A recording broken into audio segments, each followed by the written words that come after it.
The Galactic Academy's combat arena hummed with energy shields as students from 100 worlds gathered for the annual power assessment. Kate stood in the center, her plain gray uniform a stark contrast to the ornate battle gear worn by her classmates. No glowing sigils adorned her skin. No psychic aura shimmered around her frame. She was human, and among the galaxy's elite that meant she was nothing. "Look at the Powerless one," Zrixthor chittered, his mandibles clicking with amusement. The Craxian's exoskeleton gleamed under the arena lights, each plate reinforced with biocrystalline armor that could deflect plasma bolts. "She doesn't even have basic telekinesis." Laughter rippled through the observation stands. Velsara, a scion from the Mindweavers Collective, projected her thoughts directly into Kate's skull. A violation of Academy rules, but one the instructors rarely punished when humans were the victims. "Why are you even here, monkey? Your species can't even manipulate dark matter." Kate's jaw tightened, but she said nothing. Beside her in the staging area, Jasper caught her eye and gave a subtle nod. He understood. They both did. Being human in a galaxy of superhuman aliens meant enduring constant humiliation. But they had learned something their tormentors hadn't. Weakness could be a weapon. Instructor Tholmak, a towering Vorian whose species could manipulate gravity itself, floated to the center of the arena. His six eyes scanned the assembled students with barely concealed disdain when they landed on the two humans. "Today's assessment is simple," he announced, his voice resonating through the space. "Survive the gauntlet. Use whatever powers your species has granted you. The last 10 standing advance to the elite combat track." He paused, mandibles curving into what might have been a smile. "Humans may of course withdraw now to avoid embarrassment." "We'll stay," Kate said quietly. More laughter. Zrixthor cracked his knuckles, each pop releasing a small burst of bioelectric energy. "This will be entertaining." The gauntlet began. Energy barriers divided the arena into a maze of combat zones, each designed to test different abilities. Scions dissolved into pure thought and rematerialized elsewhere. Gravity manipulators walked on walls and ceilings. Shapeshifters flowed through narrow gaps like living liquid. Kate ran.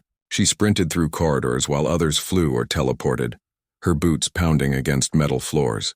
Behind her, she heard Jasper's steady breathing as he kept pace. They had trained for this, not with powers they didn't possess, but with something the galaxy had forgotten: endurance. The first obstacle was a plasma field that required heat resistance to cross. Students with energy manipulation simply absorbed the flames or redirected them. Kate pulled a fire-retardant cloak from her utility belt, standard human engineering, and rolled through, her uniform smoking but intact.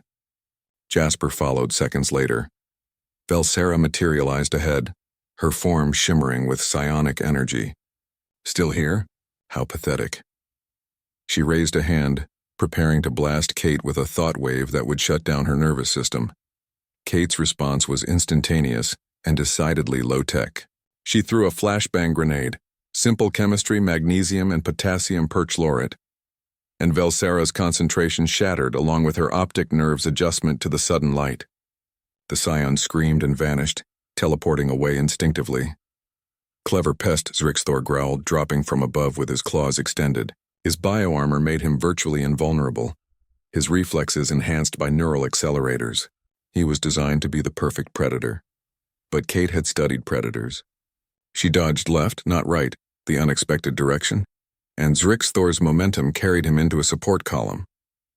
Before he could recover, Jasper was there, wielding not powers but a collapsible staff made of carbon nanotubes.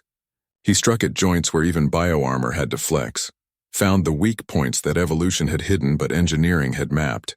They kept moving, while others exhausted their powers fighting each other.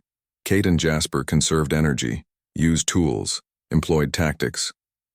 They turned the arena's own systems against their opponents, shorting out energy barriers, triggering environmental hazards, using the three-dimensional battlefield in ways those who could fly or teleport never considered. The arena population dwindled. 20 students. 15. 12. Instructor Tholmak watched with growing fascination and something that might have been concern. The humans weren't just surviving, they were thriving. And they weren't tiring. That was when Velsara, Zrixthor, and 5 other top students coordinated their attack. They had seen enough. The humans needed to be eliminated.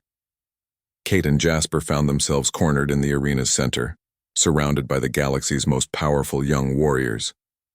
Energy crackled. Gravity wells formed. Psionic pressure built like a coming storm. Any last words, powerless ones? Zrix Thor hissed. Kate smiled. It wasn't a friendly expression. Just one. Humans don't have one power. She reached into her pack. We have all of them. She threw the device, something Jasper and she had built in secret over months against every regulation. It was crude by galactic standards, requiring none of the exotic matter or psionic crystals other species relied on.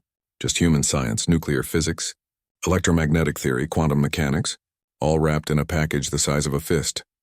The EMP pulse detonated. Every power-enhancing implant in the arena shut down. Every psionic amplifier went dead. Every piece of advanced technology that required exotic particles or dimensional manipulation simply stopped. The energy barriers flickered and failed. Gravity returned to normal. Even the instructor's floating platform crashed to the ground. For the first time in Galactic Academy history, every student was powerless except the two who had never had powers to begin with. Kate didn't hesitate. She and Jasper moved like wildcats among confused, stumbling aliens who had never learned to fight without their gifts. A strike to Zrix Thor's mandible joint, a sweep that sent Velsera crashing down. Precision, technique, raw human endurance and adaptability. When the dust settled, Kate stood atop a pile of groaning alien students, breathing hard but standing. Jasper leaned against a column nearby, grinning despite his bruises. The silence in the observation stands was absolute. Then the arena wall exploded, not from the EMP that had only disabled technology. This was something else. Kate's device had overloaded the arena's primary power grid, and the safety systems, designed by a species that never conceived of such crude brute force methods, had catastrophically failed. Metal shrieked. Energy backlash tore through structural supports. The entire western wall simply disintegrated. Instructor Tholmak stared at the destruction, then at Kate, his 6 eyes wide with something humans had rarely seen from aliens. Respect tinged with fear. How? He whispered. Kate smiled, wiping blood from her lip. You asked what power humans have, instructor. She gestured at the shattered wall, at the disabled students, at the chaos human ingenuity had wrought. We have the power to break anything, even your assumptions.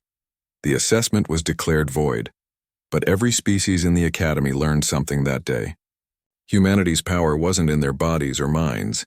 It was in their refusal to accept that anything was impossible, and their terrifying creativity in proving it.